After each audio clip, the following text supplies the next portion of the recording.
যুব সমাজের নেতৃত্বে দলবদ্ধতা ও চাকরির মতো মৌলিক গুণাবলী গড়ে তোলার উপর জোর দিয়েছেন প্রধান উপদেষ্টা ডক্টর মোহাম্মদ ইউনূস। সকালে বাংলাদেশ স্কাউটসের দেশব্যাপী কাব কার্নিভালের উদ্বোধন শেষে কথা বলেন তিনি। জাতীয় ঐক্য সামাজিক মূল্যবোধে শাপলা কাব অ্যাওয়ার্ড গুরুত্বপূর্ণ প্ল্যাটফর্ম, যা সংস্কৃতি ও অন্যান্য সম্প্রদায়ের মধ্যে সংহতি বৃদ্ধি করে বলেও মনে করেন প্রধান উপদেষ্টা। এলএমই সার্টিফাইড বিশ্বসেরা কপারে তৈরি ওয়ালটন কেবলস, যা আপনার স্থাপনাকে রাখবে সব সময় নিরাপদ। প্রধান উপদেষ্টার কার্যালয়ে অনুষ্ঠিত হয় বাংলাদেশ স্কাউটসের কাব কার্নিভালের উদ্বোধন ও শাপলা কাব অ্যাওয়ার্ড বিতরণ অনুষ্ঠান। প্রধান অতিথি ছিলেন অন্তর্বর্তী সরকার প্রধান ডক্টর মোহাম্মদ ইউনূস। স্কাউটিং এর প্রতি আমার দুর্বলতা বলো, উৎসাহ বলো, সব জড়িয়ে আছে। বক্তব্যের শুরুতেই ডক্টর ইউনূস জুলাই গণ অভ্যুত্থানে স্কাউটসের 8 সদস্যদের আত্মাহুতির কথা স্মরণ করেন। এ সময় তিনি নিজের স্কাউটসের দিনগুলোর কথাও স্মৃতিচারণ করেন।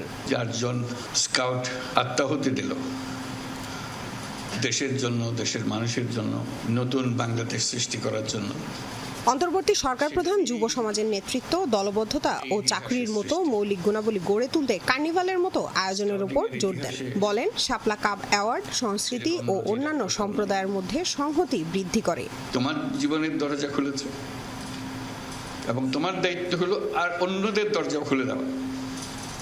কারণ তুমি যে দরজা খুলে দেবে, পরের জনের দায়িত্ব হলো দরজা আরো বড় করে খোলা। তুমি যদি না খোলো, এই দরজা বন্ধ থেকেই যাবে। জাতি সংস্কার ও নৈতিক উন্নয়নে স্কাউটসদের মাধ্যমে সেবা ও দায়িত্ববোধ গড়ে তোলার উপর গুরুত্বারোপ করেন ডক্টর ইউনূস। আশা করি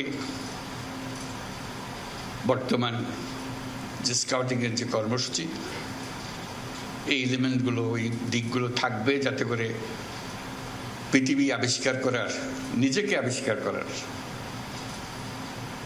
একটা সুযোগ তরুণরা পায়। সমাজ রাষ্ট্র বিনির্মাণে স্কাউট সদস্যদের ভূমিকা রাখার আহ্বান জানান প্রধান উপদেষ্টা। লামিয়া তিথি, যমুনা নিউজ, ঢাকা।